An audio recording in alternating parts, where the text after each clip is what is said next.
Going to draw some undersea stuff here using the Kuretake 50 brush.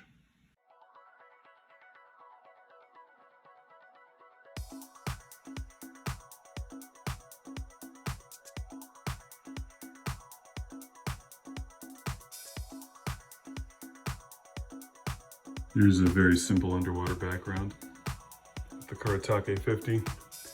Nice for coral and seaweed and stuff, and rocks.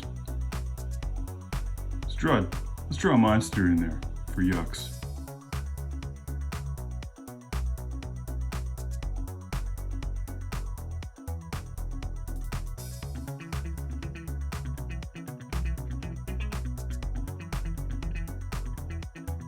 This brush is great. I love this thing. Not sure what I'm gonna do with this, but I like this picture. It's the bad guy from Robot Kitten Factory.